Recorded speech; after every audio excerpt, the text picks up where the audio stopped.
냉혹하게 비평을 했었어요. 그것이 우리 한국 사회가 아주 민주화가 이렇게 올라서고 그런 줄 알지만 얼마나 사람을 직급별로, 계급별로, 돈에 따라서, 특별 지역에 따라서 이렇게 비하하고, 그 중에 제일 큰 것이 외국인에 대해서 칼라를, 엊그제 이재정 씨가 이야기한 대로 무지개가 어떻게 7색이 돼야 무지개가 되어야 되는데 색깔별로 그런 나눈 것을 일침한 것처럼 심각한 문제가 있고요. 제가 조금 전에 4월 20일 날 조선일보에 제일 싫은 다문화 가족들이 용어가 비하적인 용어로 다문화 가족 그래서 대안으로 그 기자가 쓴 것이 인터내셔널 패밀리, 다 외국 가족, 귀화 가족 그런 것이 많이 되어 있고요. 또 저는 한편으로 해외 그 봉사활동을 동남아를 중심으로 한 20여 차례 했고, 저희 교회에서 네팔 유학생들을 한 10여 년간 이렇게 케어를 하고 집밥을 한 경험으로 비춰볼 때 우리가 너무 짧은 이 경제적인 부흥인데 인문학적인, 특히 교회가 그 주축을 이뤄서 이런 모든 평등 사회를 인권과 더불어 하나님의 사랑으로 여는 것이 아니라 전부 다가 일반 사람보다 어쩌면 더 하는 식으로 차별화하는 그런 것들이 많이 있었던 것 같습니다. 오늘 특별히 이런 기회를 통해서 저 자신이라도 그런 노하우 같은 거 있으면 많이 공유를 하고 싶고요. 특히 이렇게 학부모님들께서나 또 외국인들, 결혼 가족들 그거 자체를 이렇게 비하시키는 한국 문화, 언론 거기에 우리가 주가 되어서 이런 문제를 해결을 하고, 한국에 거의 10%가 외국인이 거주하게 되고 그들의 4분의 1이 이슬람, 4분의 1이 중국 계통, 특별 그분들을 어떻게 우리가 동화하면서 우리 국가를 유지해야 될 것인지 아마 좋은 기회가 되고 좋은 대담자가 될 것 같습니다. 감사합니다. 네, 고맙습니다. 때문에 순서를 좀 바꿔서 외국인 주민, 그다음에 유학생, 또 다문화 가족 지원 고려 일부 개정입니다. 일부 개정 논문 제점입니다. 이거 잠시 강의하시고 그리고 학생인권들의 또 문제점 짚어 나가도록 하겠습니다. 소개하겠습니다. 한국교육언론회 신영철 전문위원입니다.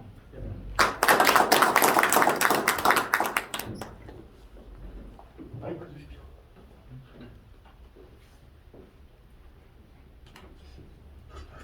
네, 반갑습니다. 이번에 이제 일부 개정 조례안의 내용 위주로 설명을 드리도록 하겠습니다. 조례 전반적인 내용은 시간적이나 아니면 또 내용 범위상 한계가 있고요. 지금 4월 12일에 전주시장이 이제 입법 예고한 내용을 보면은 개정 이후에 관계 법령을 반영하고 외국인 근로자 인권 향상을 도모한다. 그래서 이 개정 조례안의 목적이 외국인 근로자를 대상으로 한다는 것을 이제 보여주고 있습니다. 그리고 이들을 위하여 복지 안전망을 구축한다라고 이렇게 설명을 하고 있어요. 근데 이제 여기에서 좀 개념 정의가 좀 안 됐죠. 이 복지하고 안전망이라고 하는 단어는 서로 이게 독립되는 게 아니거든요. 사회 안전망을 지금 여기에다가 복지 안전망이라고 이렇게 갖다 쓴 것 같은데, 복지와 이 사회 안전망은 전혀 다른 그런 내용입니다. 그러니까 이게 개념이 이게 혼란스러운 상태가 되면은 결과도 이제 혼란스럽게 나오게 되죠. 이 복지라고 하는 것은 그 윤택한 생활, 안락한 환경, 이제 이런 것들을 얘기를 하는 거고요. 높은 삶의 질. 그래서 이 복지하고 관련된 게 이제 사회보장 정책 이런 것들이 나오게 되는 겁니다. 그리고 이제 사회적 안전망이라고 하는 것은 그 일시적인 해고라든가 실직이라든가 폐업, 질병, 코로나 때문에 막 대거 가게들이 이제 장사를 못하니까 위기에 처한다든가 이런 것들이 있지 않습니까? 이런 것으로 인해 가지고 생계가 어려워져서 추락할 때 그 추락하는 특정인을 밑에서 받쳐주는 개념이다. 그러니까 복지라고 하는 거는 어떤 삶의 질을 높여주는 거라고 하면 사회적 안전망은 말 그대로 이제 위기 시에 생존을 지원하는 측면이다.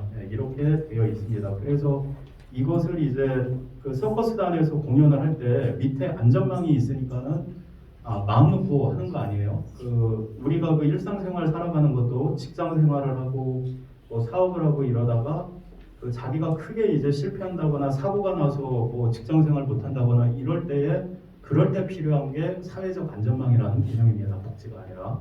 그래서 우리나라에서는 지금 이 복지와 사회적 안전망의 개념이 이게 혼용돼서 지금 사용이 되고 있고 이 복지 안전망이라는 용어를 어디서 쓰는 데가 있는가 그 검색을 해보니까 나오지도 않아요. 그래서 이게 지금 전주에서 처음 쓴 용어인지 그런 생각을 좀 하게 됐습니다. 그래서 이러한 법률이나 조례가 나올 때 개념 정의가 안 된 상태로 막 나오기도 한다는 거 여러분들이 참고하셔가지고 이건 전주시장한테 여러분들이 뭐 질의를 해보셔도 될 것 같아요. 그리고 이 사회적 안전망이라고 하는 게 왜 나오게 됐냐면은 그 서유럽에서 뭐 이제 동구권에서 그 공산 체제가 무너지면서 대규모 이제 실업이 발생한 것도 있고 서유럽에서는 이제 노조가 굉장히 강경했죠. 이제 그러다 보니까는 기업들 경영이 이제 비용이 올라가고 경직되고 하다 보니까 국제 경쟁력을 잃어서 그 주요한 산업들이 이제 우리나라라든가 외국으로 넘어가게 됐죠. 그 대표적인 게 이제 스웨덴의 그 세계적 조선업체가 문을 닫으면서 저 대형 크레인을 우리나라 현대중공업이 1달러에 사들인 겁니다. 그리고 우리나라가 조선업이 저 크레인을 이용해서 엄청나게 발전을 했죠. 그래서 그때 저 크레인이 우리나라로 출발할 때 스웨덴의 말매 주민들이 눈물을 흘렸다 해가지고 말매의 눈물이라고 하는 용어가 아예 있습니다. 이제 그 조선업이 이제 장사 지낸다 해가지고 장송곡을 이제 국영방송에서 이제 틀어줬죠. 그래서 이제 그러면 이제 대규모 이제 해고가 발생할 거 아니에요.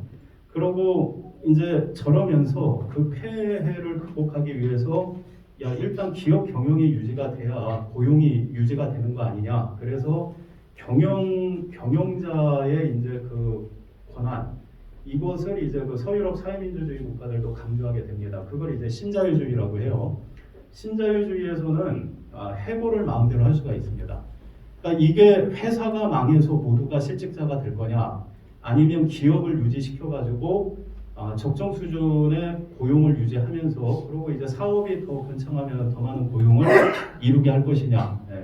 이제 이 두 가지 선택에서 결국은 모두 잃는 것보다 유지하는 게 낫잖아요. 그러니까 이제 그 서유럽에서는 사회민주주의 국가들이 이 복지나 강성 노조 문화를 갖고 있다가 바로 저 신자유주의를 받아들이게 됩니다. 그러면서 실제로 이제 해고라든가 이런 것들이 일상화되니까는 바로 그 해고된 사람들이 그 생존의 위기에 처하지 않도록 그 실업급여 제도라든가 아니면은 이제 다른 직업으로 전직할 수 있는 이 보조 수단들 이런 것들이 이제 사회적 신자유주의에 의한 사회적 안전망 개념으로 정착이 된 거고 그렇게 해서 경제력이 유지가 되니까 스웨덴이라든가 이런 나라들이 복지를 할 수 있는 재원이 유지가 되는 거죠.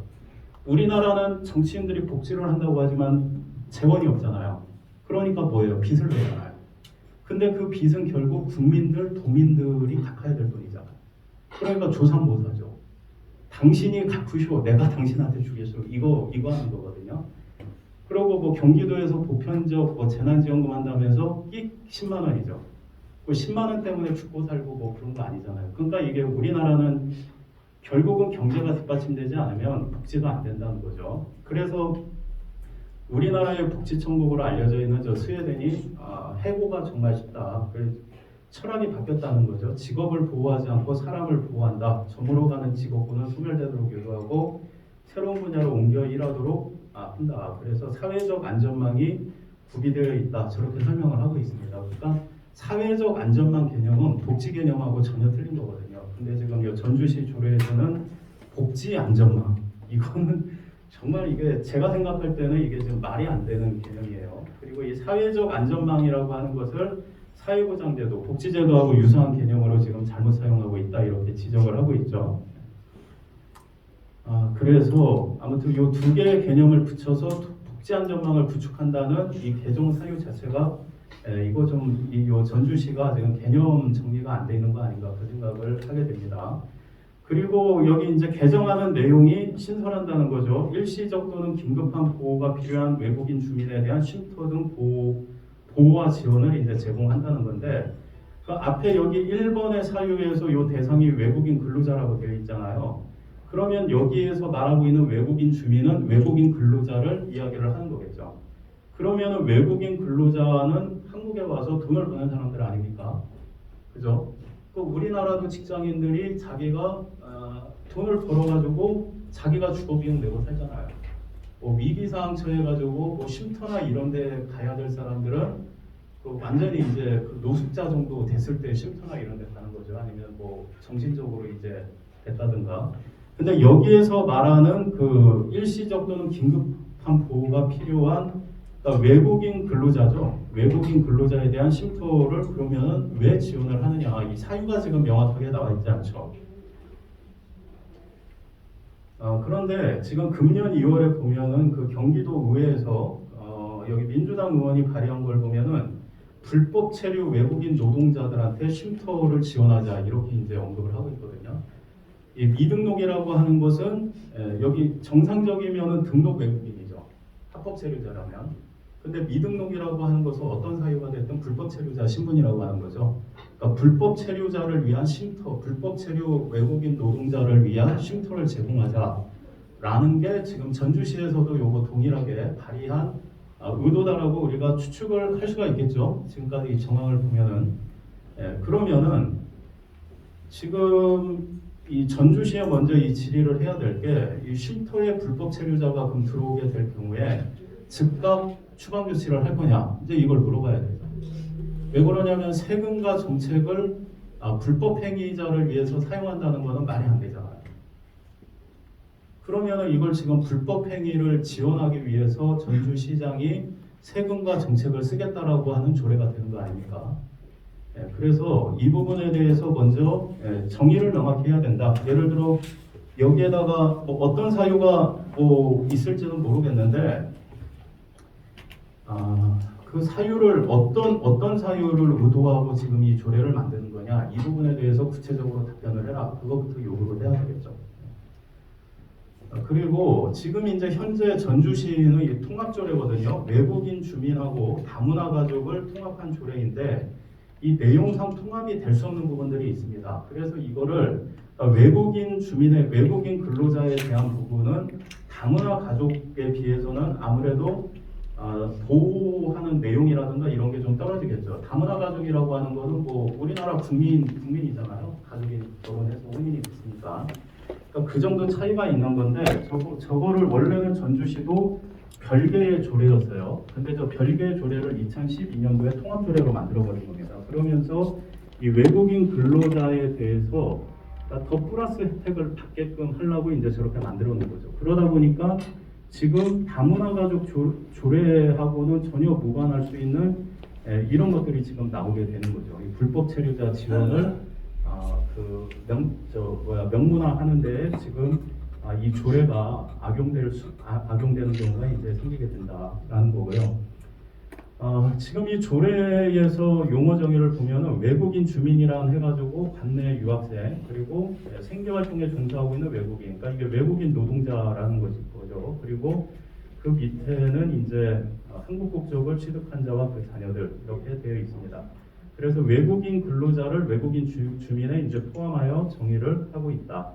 그리고 뭐 다문화 가족이라고 하는 것은 제한 외국인 처우기본법, 국적법 등에 정의하는 사람이다. 근데 아까 교수님도 말씀하셨다시피 이 다문화 가족이라는 용어를 굉장히 부적절하다고 생각을 합니다. 제가 몇 년 전에도 그 다문화 전공 교수님하고 얘기를 해보니까 애들부터가 싫어한대요. 초등학교 때야 다문화 가족 하면 애들이 손을 드는데 초등학교 고학년만 돼도 그거 자체가 자기가 식별되는 거기 때문에 분리되고 구별되고 그거 자체를 이제 학생들이 싫어하고 중고등학교 되면은 아예 손도 안 들어버린답니다. 근데 정치적 의도 내지는 이제 이걸 이용해서 돈을 받아먹으려는 사람들이 자꾸 다문화 이거를 강조하면서 우리나라 요 정책이 꼬여 있는 거죠. 그래서 이거를 왜 그러면 이게 지속되느냐 그 교수님한테 여쭤봤더니 우리나라 공무원들이 이 문제점을 알만 하면은 이제 보직 이동을 한답니다. 그리고 정치인들은 한번 만들어 놓은 거 뭐 그 다음에 관심 없고 업데이트가 안 된다는 거예요. 그래서 이게 문제가 있다는 걸 알면서도 계속 지속하고 있다. 그 얘기를 하시더라고요. 그리고 외국인 주민 및 다문화 가족 지원 단체에 대한 정의가 나오죠. 근데 여기에서 이 외국인 주민 중에는 그 외국인 근로자가 있잖아요. 이 외국인 근로자에 대한 지원은 그 지자체 또 소관이 아닙니다. 그 일부분은 조금 이따 이제 설명을 드릴게요. 이 다문화 가족 지원법 상위법이 있죠. 법이 있고 그 밑에 지자체 조례가 있잖아요. 국가에서 법을 만들면 그 법을 지자체에서 어떻게 구현을 할 것인가에서 그걸 조례를 만들게 되거든요. 이 다문화 가족 지원법에서는 이 국가와 지방자치단체가 필요한 시책을 수립해서 시행해야 된다 해서 지방자치단체에도 이제 의무를 부과하고 있죠.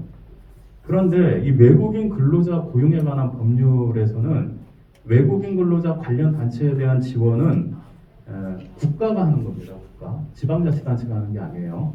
그리고 그 내용이 뭐냐, 지원하는 내용이 뭐냐면은 외국인 근로자에 대한 상담과 교육, 그 밖에 대통령령으로 정하는 사업을 하는 기관 또는 단체.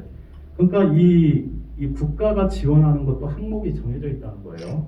그러니까 우리가 뭐 원하는 대로 외국인 단체 지원하는 단체입니다 한다고 해서 국가도 전부 다 지원을 하게끔 되어 있지 않다라는 겁니다. 정해진 한에서 되어 있다라는 거예요. 그러면 지금 외국인 근로자에 관한 법률에서는 지방자치단체는 개입할 여지가 없는 거죠. 그죠? 왜 그러냐면 고용 업무는 국가 사무이기 때문에 그렇습니다. 지방자치법상. 국가 사무는 국가에서 지방자치단체에 위임하는 법령이 없으면은 지방자치단체가 할 수 없는 거예요. 근데 지금 우리나라는 지금 시민단체들이 그 지방자치단체가 법률에 무지한 걸 알고 그냥 막 조례를 만들어서 세금을 막 갖다 쓰고 있죠. 법치가 지금 무너지고 있는 겁니다. 그리고 2017년도에 제한 외국인 처우 기본법이라고 하는 게 만들어졌어요. 문재인 정부 들어서. 외국에는 이제 이런 법이 없습니다. 캐나다에 뭐 비슷한 다문화법이라고 하는 게 나중에 만들어졌고 없어요. 그러니까 우리나라가 지금 이 다문화 정책이나 외국인 상점 모시기에 굉장히 지금 이상할 정도로 지금 달려가고 있다는 거예요. 이걸 하면 돈이 나오니까 세금 갖다 쓸 수 있으니까. 그래서 예를 들어서 우리나라 사람이 미국 사람하고 결혼한다고 해봐요. 그럼 미국에서 막 지원해주나요? 당신 한국에서 온 남편이지 아내지 없잖아. 그냥 가서 사는 거 아닙니까? 그러니까 우리나라가 하는 것을 그 외국과 비교를 해보면은 물음표가 붙는 것들이 있는 거죠.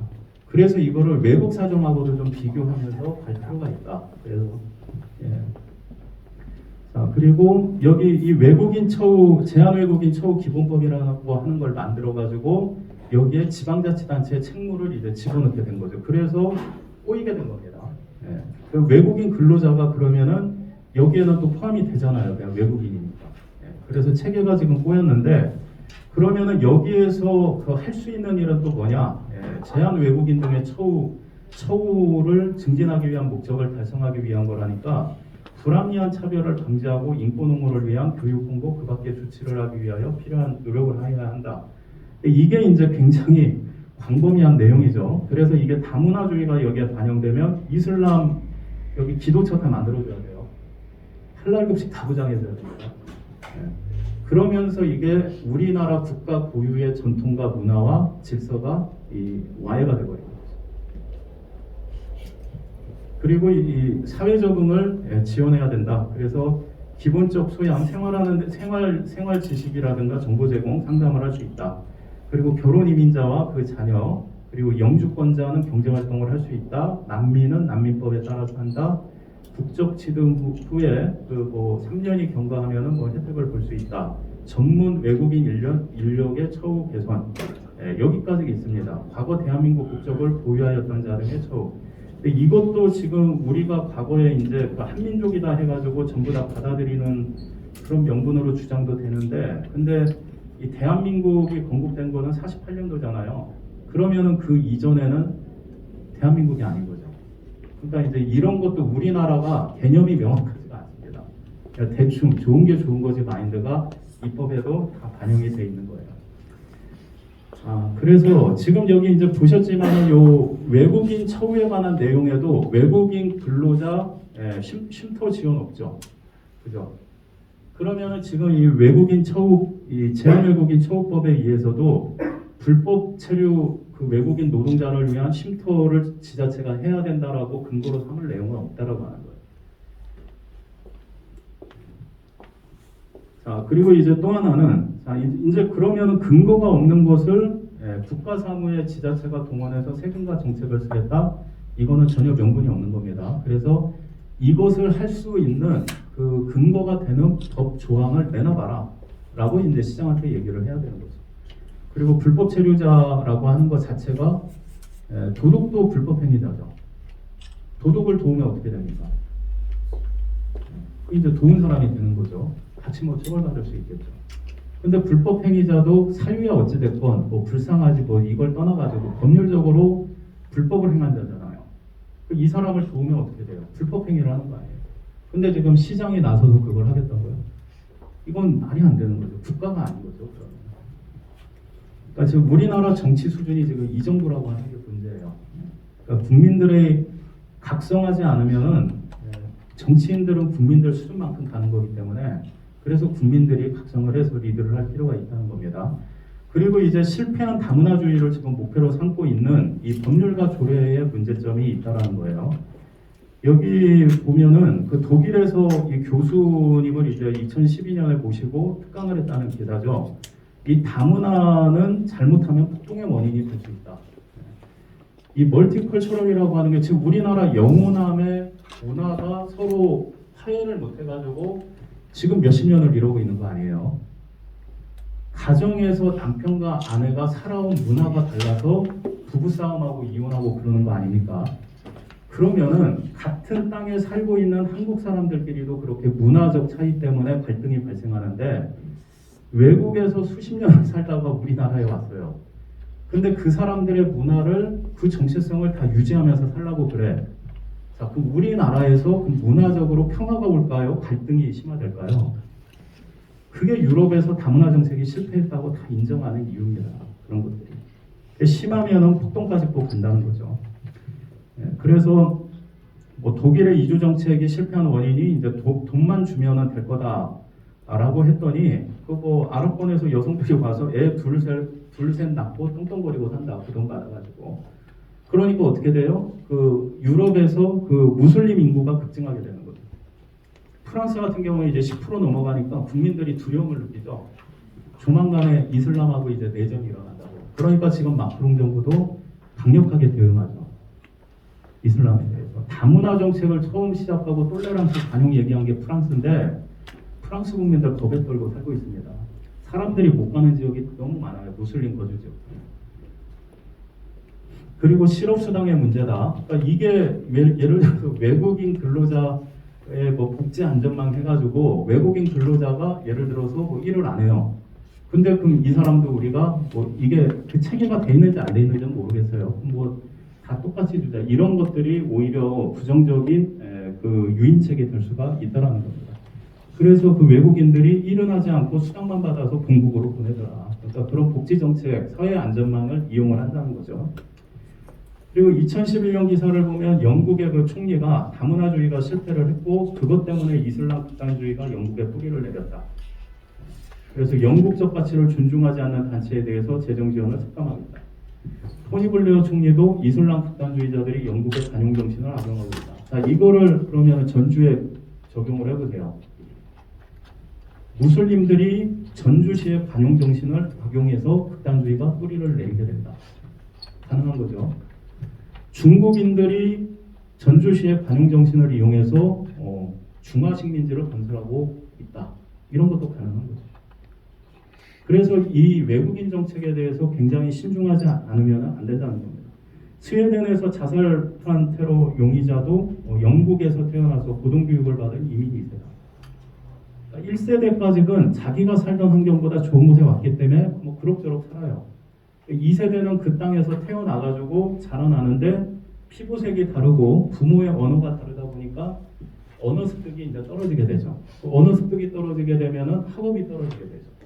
학업이 떨어지고 언어가 잘 안 되면 놀림을 받게 되죠. 막 분노가 솟구치게 되죠. 자, 그런데 이제 여기에서 예를 들어 이슬람이라고 하는 종교가 야 그게 이 땅이 다 이 알라를 믿지 않는 세속주의 국가이기 때문에 그런 거야. 기독교 국가이기 때문인 거야. 그래서 그냥 한번 빵 터뜨리고 너 천국으로 빨리 가는 게 낫지 않겠니? 그러면은 파란 관창가 같은 애들이 무슬림 2세들한테서 나온다는 거예요. 그럼 막 돌진해버려요. 더군다나 우리나라 정부가 지금 그 외국인 가족들 자녀들도 군대에 입대하게 한다고 그러죠. 그 예를 들어서 분노를 갖고 있는 애들이 군에 입대를 해요. 그 예를 들어 여기 전주시에 있는 그 부대에 입대를 해요. 그래서 경계를 쓰는데 너무 허술해. 무기고 탄약고 뭐 군대 갔다 온 사람들 다 알잖아요. 그러나 우리는 같은 국민이기 때문에 그걸 건드릴 생각을 안 하는 거죠. 다 같이 고생을 했기 때문에. 그러나 예를 들어서 이 한국에서 지하들을 한번 버려야 되겠다 하는 이슬람 근본주의 의식을 가진 사람들은 그게 기회인 거죠. 거기다 군대 가면 군사훈련도 다 시켜줘. 한국 군대 실상 다 파악했어. 적정한 숫자가 도달하는 순간 우리나라 끝장나는 겁니다. 그 이스라엘 같은 경우도 병력 자원이 부족해서 여군을 쓰는데 아랍권 출신 이스라엘인은 징집을 안 합니다. 그러니까 그만큼 군대 자원을 가려서 하는 거거든요. 차라리 여성을 군대에 보내죠. 자기네 믿을 수 있는. 우리나라 지금 뭐 모든 정책 분야가 지금 다 대단히 이제 외국인 정책과 관련해서 어렵다라는 거예요. 이 메르켈 총리도 이 다문화 사회 건설에서 함께 어울려 살자 접근법이 실패했다. 될 수가 없는 거죠. 이슬람이 평화라고 하는 의미는 뭐냐면 모든 세상이 알라한테 굴복할 때 평화가 온다요. 알라한테 굴복하기 전 단계까지는 전쟁 상태입니다. 그게 지하돼요. 그러니 순진하게 우리가 저 사람들 선하게 대우해주면은 우리가 공존할 수 있겠지라고 생각을 한 게 바로 그 관용을 이용해가지고 이슬람 근본주의가 그 나라에 완전히 뿌리를 내려버렸다라고 하는 겁니다. 그러니까는 독일의 정신을 받아들여라 이렇게까지 얘기를 하게 되는 거죠. 독일이 자멸하고 있다. 이슬람 이민자들 통합에 실패해가지고. 그리고 여기도 다른 문화권의 이민자들은 사회 융화가 어렵다. 터키와 아랍 국가들로부터 이민을 더 받을 필요가 없다. 그러니까 우리나라가 지금 외국인 근로자들을 순환제로 하고 있잖아요. 몇 년씩 근무하고 이제 돌아가서 살게 하고 이게 좋은 거예요. 그 사람들한테 영주권을 줘가지고 뿌리내리게 하고 여기에 아이들이 태어나고 그러면 유럽에서 발생한 문제가 한국에서 다 일어나게 됩니다. 한국에서 지내던 사람들이 자기네 나라로 돌아가면은 그 사람들이 한류의 전도사가 되는 거예요. 한국이 이렇게 좋더라. 한국 문화를 그리워해요. 근데 물어보니까는 외국인 노동자 이렇게 관리하시는 분한테 물어보니까 이 사람들이 뭐 돈을 벌 목적도 있지만은 그냥 한국에서 지내는 환경 자체가 좋아서 저축도 안 하고 그냥 다 써버린답니다. 한국에서. 그러니까는 이제 자기네 나라도 안 가고 여기에서 그냥 불법 체류하면서 그냥 계속 사는 거예요. 한국에 가면은 뭐 유흥을 누리기도 좋고 뭐 문화적인 게 자기네 나라에 없잖아. 그러니까 불법 체류들을 또 한다는 겁니다. 그렇게 돈하고 무관하게도.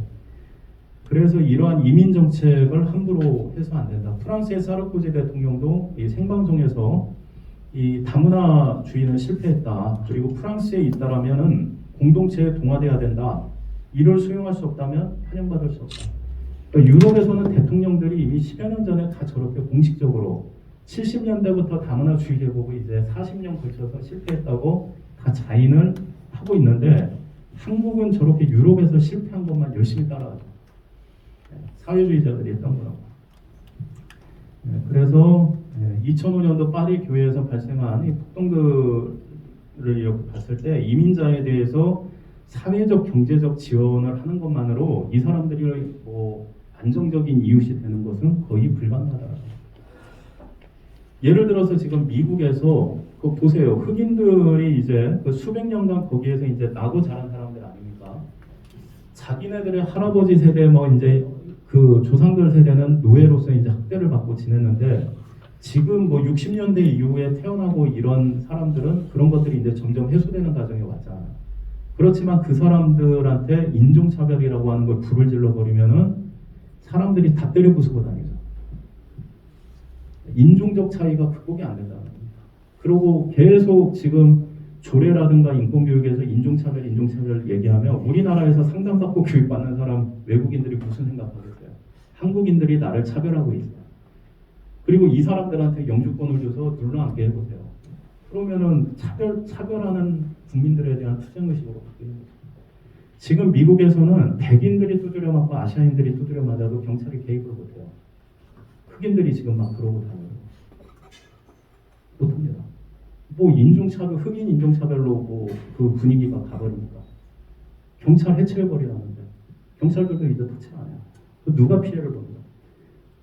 화이트 그 뭐 백인 우월주의라고 하는데 이러한 다문화 정책이 그리고 외국인 수용이 계속 늘어나면 우리나라도 한국 사람들이 한국인 우월주의라고 하면서 공격당하는 때가 옵니다.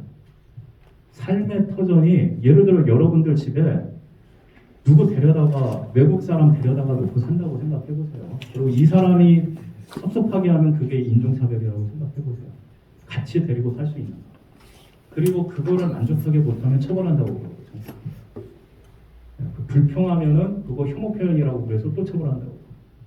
외국인을 상전으로 모시고 살게 되는 겁니다. 차별금지법에 있는 그 외국인에 대한 차별금지 조항도 대단히 위험한 거예요. 자, 그래서 이 프랑스에서 2014년도에 베스트셀러가 된 게 이민자나 동성애 문제가 6.8혁명 가치를 따르다가 생긴 일이다. 그래서 저것 때문에 프랑스는 자살의 길을 걷고 있다. 다문화 정책이 프랑스를 자살시키고 있다는 거예요. 그러니까 지금 우리나라 정부나 정치권, 이 시민단체, 언론이 얼마나 위험한 길을 걸어가고 있는 거, 국가를 자살시키는 길로 가고 있다는 거예요.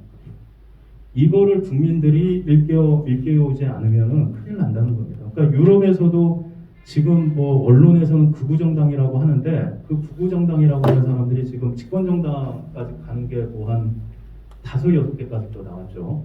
원래 14개 정도가 사회주의, 삼인주의 정당이 그 집권정당이었는데 그 사람들이 주장하는 게 뭐냐면 이슬람 이민 좀 우리 그만 받자 그거예요. 그러면 그걸 또 극우라고 또 비난을 하는 겁니다. 프레임 찍고.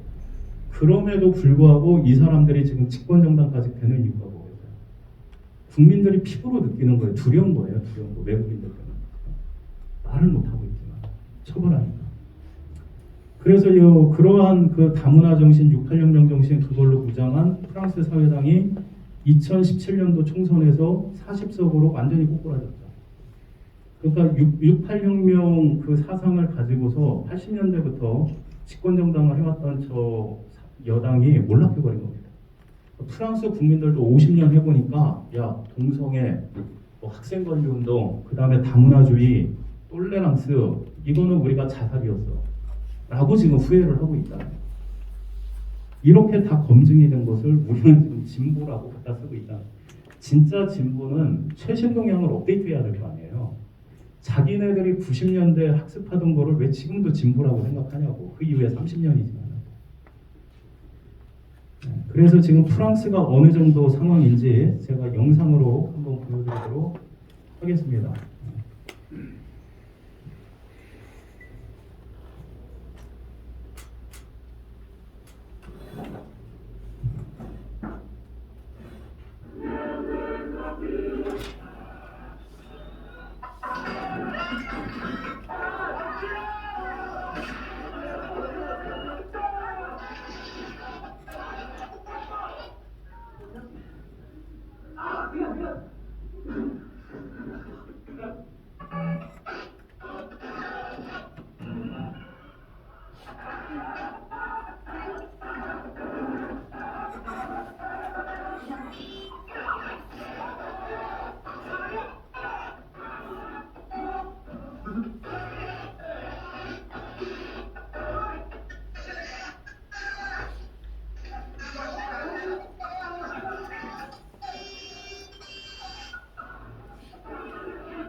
자, 이게 그 유럽의 국민들이 왜 지금 이슬람 이민이다, 난민이다 이거에 몸서리 쳤는지 여러분 간접적으로 느끼시겠죠?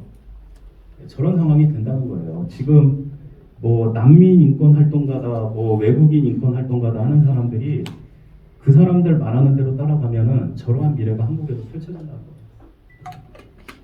그래서 이거를 결국은 국민들이 가능할 수밖에 없는 거죠. 그래서 결론적으로 이 조례와 관련해서 불법적인 행위다. 불법 체류 외국인 근로자를 위한 심판은 불법 행위이므로 조례나 세금 투입이 불가하다. 그리고 이것에 관한 사항은 지자체 업무 범위 밖이다. 그리고 다문화 가족에 관한 조례와 외국인 근로자에 대한 조례는 분리를 해야 이 다문화 가족에 대한 조례가 악용이 되는 것을 예방할 수가 있다. 이거는 분리해야 된다. 그리고 다문화주의라고 하는 것 자체가 실패한 것이고 위험한 것이므로 정책의 목표로 삼아서는 안 된다. 그래서 이것은 지금 뭐 다문화 가족법이라고 돼 있는데 그 법률 명칭도 바꿔야죠. 그냥 가족이라고 하면 어때요? 그냥 가족이라고 하면 왜 굳이 다문화 가족이라고 해야 돼요? 그리고 국제결혼이라고 하는 용어 있잖아요. 근데 왜 굳이 다문화를 거기다 붙여요? 문화가 다르면 힘든 건데 왜 그 다른 문화의 정체성을 꼭 유지하라고 해요? 그걸 학생들한테 자녀 세대한테까지 주입을 시키려고 그래요. 그거는 정체성 정치라고 하는 그 정치 이론에 의해서 지금 나오고 있는 겁니다. 그래서 정책이 다 왜곡되고 있는 거거든요. 그래서 이런 부분을 가지고 여기 정도까지 얘기하면 뭐 전주시에 누가 들어도 여러분들이 뭐 무리한다거나 뭐 아니면 뭐 외국인을 혐오한다거나 뭐 그렇게 말을 할 수는 없을 거라고 생각을 합니다. 자, 그래서 이 조례에 대한 것은 발표를 여기서 마치도록 하겠습니다. 학생인권 조례로 바로 넘어가나요? 학생인권 조례는 요약해서 해주세요. 그게 원래 내용이 굉장히 방대하기 때문에 이게 잠깐 할 수 있는 건 아닌데 다른 분이 한다고 하길래 별로 지금 생각을 안 하고 왔다가